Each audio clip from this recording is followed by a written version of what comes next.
Welcome back everyone. Welcome to civil services study. UPSC civil services prelims की test series चल रही है 2021 के लिए। 17 टेस्ट कंप्लीट हो गए थे ऑलरेडी, यह है टेस्ट नंबर 18। तो चलिए स्टार्ट करते हैं टेस्ट। तो क्वेश्चन नंबर 1 पर आ जाइए। 5 नवंबर 2020 आज जब यह टेस्ट रिकॉर्ड किया जा रहा है।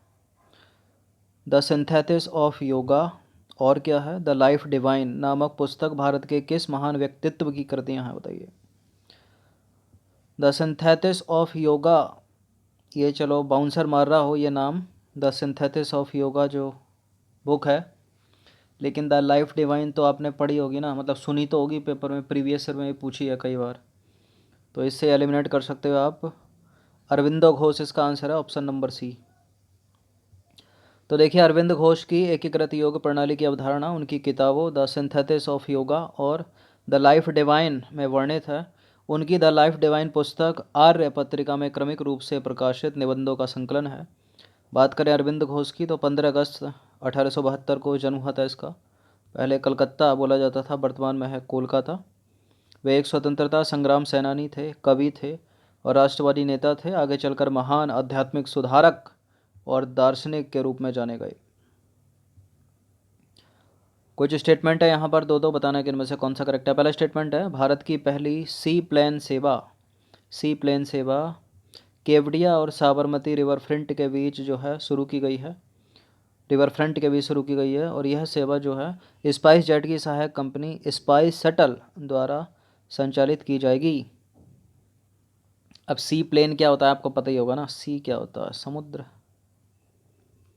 और इसमें चलने वाला समुद्री जहाज। तो बिल्कुल करेक्ट है दोनों के दोनों स्टेटमेंट। स्पाइस जेट की सहायक कंपनी है, नाम है उसका स्पाइस शटल द्वारा शुरू की जाएगी, ये सी है इसका आंसर। तो देखिए हाल ही में प्रधानमंत्री ने गुजरात के नर्मदा ज़िले में, नर्मदा डिस्ट्रिक्ट है गुजरात में, केवड़िया के पास स्टैचू ऑफ यूनिटी और अहमदाबाद में साबरमती रिवर फ्रंट के बीच एक सी प्लेन सेवा जो है शुरू की गई है। यह सेवा स्पाइस जेट की सहायक कंपनी स्पाइस शटल द्वारा संचालित की जाएगी और स्पाइस शटल द्वारा 300 सी प्लेन का उपयोग किया जाएगा। सी प्लेन सेवा के माध्यम से अहमदाबाद में साबरमती रिवर फ्रंट और केवड़िया में स्टैचू ऑफ यूनिटी के बीच की दूरी 45 मिनट में तय की जा सकेगी, केवल 45 मिनट में। क्वेश्चन नंबर 3 पर आ जाइए। पहला स्टेटमेंट है, वन्य जीव संरक्षण अधिनियम 1972 राज्यों को किसी संबद्ध जैव विविधता वाले प्राकृतिक पारिस्थितिकी तंत्र को राष्ट्रीय उद्यान घोषित करने की शक्ति देता है।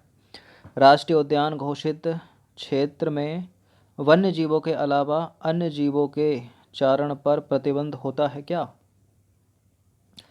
जिन क्षेत्रों को राष्ट्रीय उद्यान घोषित कर दिया जाता है वहाँ पर वन्य जीवों के अलावा अन्य जीवों के चारण पर प्रतिबंध होता है, बिल्कुल होता है। दोनों के दोनों करेक्ट हैं, सी है इसका आंसर।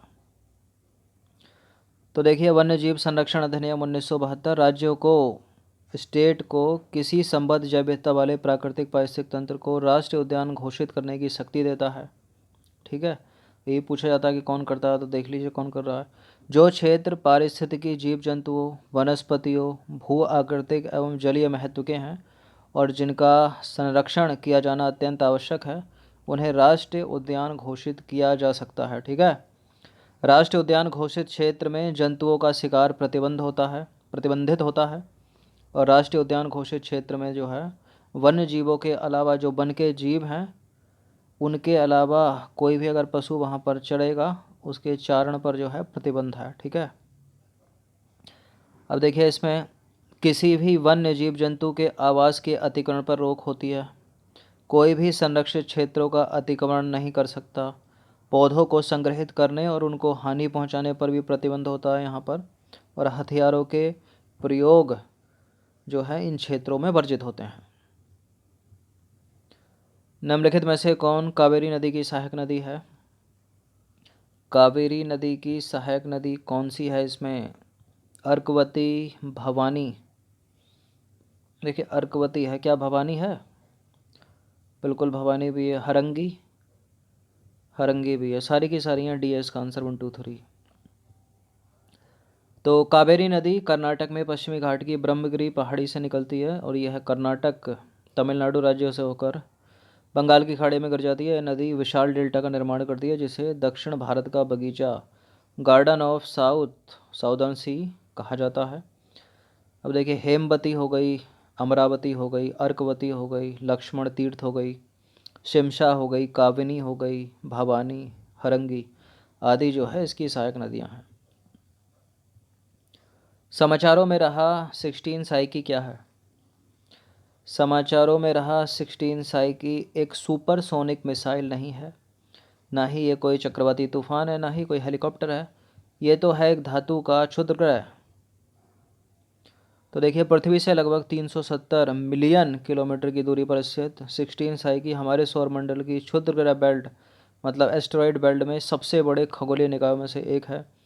नासा कहता है कि आलू के जैसे देखने वाले इस एस्टेरॉयड का व्यास जो है लगभग 140 मील है और इस रहस्यमयी एस्टेरॉयड या क्षुद्रग्रह की खोज इतावली अर्थशास्त्री एनिवेल डी गैस्पारिस द्वारा 17 मार्च 1852 को की गई थी तब, और इसका नाम जो है ग्रीक की प्राचीन आत्मा की देवी साइकी के नाम पर जो है रखा गया था। देखिए, यह वैज्ञानिकों द्वारा खोजा जाने वाला 16वां क्षुद्रग्रह है, इसलिए इसके नाम के आगे 16 जोड़ा गया है। तो इस तरह के प्रश्न पूछे जाते हैं यूपीएससी में, तो कम से कम एक बार पढ़ा होगा तो याद आ जाए शायद तब, है ना। केंद्रीय सतर्कता आयोग से रिलेटेड कुछ स्टेटमेंट है यहाँ पर। सेंट्रल विजिलेंस कमीशन की बात हो रही है, सीबीसी। तो देखिए, इस बहुसदस्यीय आयोग में एक केंद्रीय सतर्कता आयुक्त होता है जिसको हम अध्यक्ष कह सकते हैं, और अधिकतम 2 सतर्कता आयुक्त होते हैं सहायक, जिनको हम सदस्य कह सकते हैं। केंद्रीय सतर्कता आयोग भारत सरकार के गृह मंत्रालय के अंतर्गत कार्य करता है और केंद्र सतर्कता आयोग को भारत सरकार द्वारा फरवरी 1964 में के संथानम की अध्यक्षता वाली भ्रष्टाचार निरोधक समिति की सिफारिश पर आधारित किया गया था। अब यूपीएससी तो एक ही प्रश्न में देखिए 3-4 क्वेश्चन कर लेती है। अब पीसीएस की परीक्षा हो गई या दूसरे कम्पिटिटिव एग्ज़ाम हो गए, उनमें तो एक प्रश्न यहाँ से ही बन सकता है कि कब हुई इसकी स्थापना, किस समिति की सिफारिश पर हुई, किस मंत्रालय के आधार पर काम करता है, अंतर्गत काम करता है, इसमें जो अन्य सतर्कता आयुक्त होते हैं वो कितने होते हैं। देखिए, एक तो ये क्वेश्चन बन गया, एक ये बन गया, एक ये बना, एक ये बना, मंत्रालय बना। अधिकतम 2 होते हैं, 3 यहाँ बना, 4 यहाँ बना लेगा। ठीक है, 3-4 तो बना ही लेगा। तो पहला स्टेटमेंट सही है। इस बहुसदस्यीय आयोग में एक केंद्रीय सतर्कता आयुक्त होता है और 2 सदस्य आयुक्त होते हैं, और ये किसी मंत्रालय के अंतर्गत कार्य नहीं करता। गलत है, दूसरा वाला एलिमिनेट कर दीजिए, जहाँ जहाँ तो है एक भी नहीं हो रहा। और सीबीसी को भारत सरकार द्वारा फरवरी 1964 में के संथानम की अध्यक्षता वाली भ्रष्टाचार निरोधक समिति की सिफारिश पर स्थापित किया गया था। 1 और 3 सही है, 2 गलत है, बी। तो दूसरा सही नहीं है। केंद्रीय सतर्कता आयोग एक बहुसदस्यीय निकाय है। इसमें एक केंद्रीय सतर्कता आयुक्त यानी अध्यक्ष और अधिकतम 2 सतर्कता आयुक्त यानी सदस्य होते हैं। तो पहला हो गया करेक्ट। केंद्रीय सतर्कता आयुक्त यानी अध्यक्ष और सतर्कता आयुक्तों यानी सदस्यों की नियुक्ति राष्ट्रपति द्वारा एक समिति की सिफारिश पर की जाती है, जिसमें प्रधानमंत्री, गृह मंत्री और लोकसभा में विपक्ष का नेता शामिल होते हैं। ठीक है, ये चीज़ सुनी आपने कि जो केंद्रीय सतर्कता आयुक्त चुना जाता है, जो अध्यक्ष चुना जाता है सीबीसी का, और जो सतर्कता आयुक्त चुने जाते हैं, सहायक या सदस्य चुने जाते हैं, इनकी नियुक्ति राष्ट्रपति द्वारा की जाती है। और राष्ट्रपति द्वारा जो की जाती है ना, उसके लिए एक समिति जो है वो सिफारिश करती है। उस समिति में कौन कौन होता है? 3 लोग होते हैं, प्रधानमंत्री होता है, गृह मंत्री होता है, लोकसभा में विपक्ष का नेता होता है। और लोकसभा में विपक्ष का नेता यहाँ पर सदस्य है, गृह मंत्री भी सदस्य हैं यहाँ पर, और जो प्रधानमंत्री होते हैं वो अध्यक्ष होते हैं। ठीक है, अब देखिए, सीबीसी जो है किसी भी मंत्रालय विभाग के अधीन नहीं है, इसलिए गलत है दूसरा स्टेटमेंट। यह तो एक स्वतंत्र निकाय है जो केवल संसद के प्रति उत्तरदायी है। सीबीसी को सरकार द्वारा फरवरी 1964 में के संथानम की अध्यक्षता वाली भ्रष्टाचार निरोधक समिति की सिफारिश पर स्थापित किया गया था, और संसद द्वारा अधिनियमित केंद्रीय सतर्कता आयोग अधिनियम 2003 द्वारा इसे सांविधिक दर्जा प्रदान किया गया है। सांविधिक यानी नॉन कॉन्स्टिट्यूशनल स्टैच्यूटरी बॉडी कह सकते हैं इसको। निम्नलिखित में से किन देशों की सीमा अटलांटिक ओशियन से मिलती है? मोरक्को की मिलती है, क्या मिलती है, नाइजीरिया की मिलती है, सियरा लियोन की मिलती है, माली की नहीं मिलती। 1 3 4। तो माली की जो है पश्चिमी माली जो है पश्चिमी अफ्रीका में एक लैंडलॉक्ड कंट्री है, भू आबद्ध देश है। तो लैंडलॉक्ड हो गया तो वैसे भी सीमा नहीं मिलेगी इसको। ठीक है, लैंडलॉक्ड क्या होता है, कोई स्थल है उसके चारों ओर स्थलीय देश हो, सीमा नहीं हो समुद्र से। तो इसकी राजधानी जो है मोरक्को है, इसकी राजधानी जो है बमाको है। किसकी, माली की। माली का अधिकांश हिस्सा दक्षिणी सहारा रेगिस्तान में अवस्थित है, जो एक गर्म धूल से भरे सूडान सवाना क्षेत्र का निर्माण करता है, जबकि मोरक्को, नाइजीरिया, सियरा लियोन की सीमा जो है अटलांटिक महासागर से मिलती है।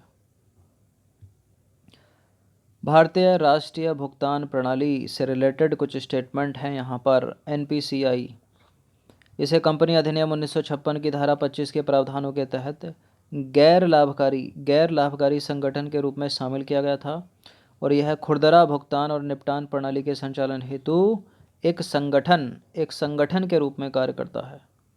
कौन सा गलत है इसमें?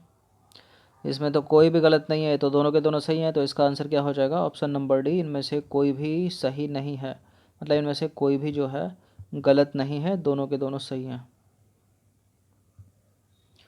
तो देखिए, भारतीय राष्ट्रीय भुगतान प्रणाली एनपीसीआई को कंपनी अधिनियम 1956 की धारा 25 के प्रावधानों के तहत गैर लाभकारी संगठन के रूप में शामिल किया गया है। तो करेक्ट हो गया पहला वाला स्टेटमेंट।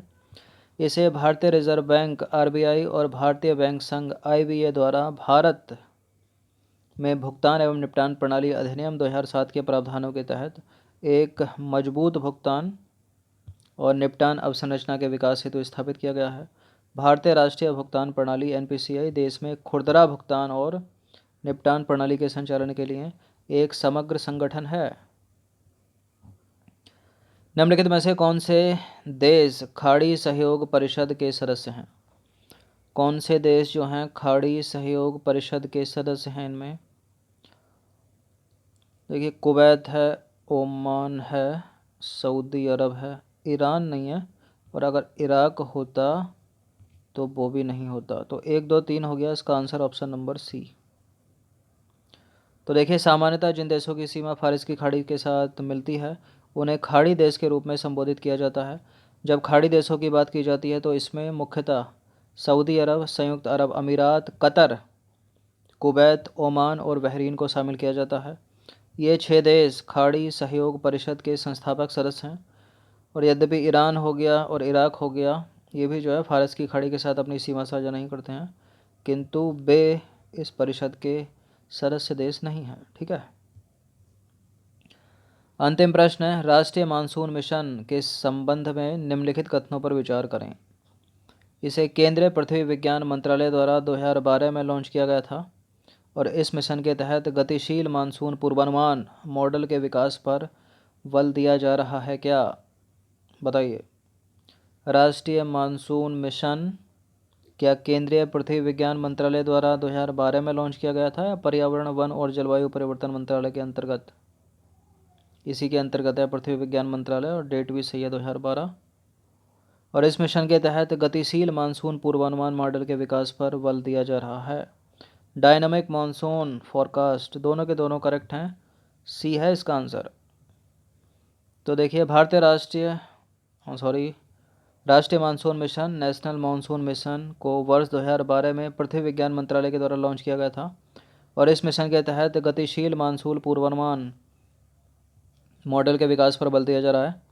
और इसके अलावा इस मिशन के तहत जलवायवीय अवलोकन कार्यक्रमों का भी समर्थन किया जा रहा है, ताकि जलवायविक प्रक्रियाओं की बेहतर समझ विकसित हो सके। तो 10 प्रश्न थे इंपॉर्टेंट, सारे के सारे करंट से रिलेटेड, जो 2 4 6 दिनों में न्यूज़ में थे। इनका कम से कम एक बार तो रिवीजन कर ही लीजिएगा।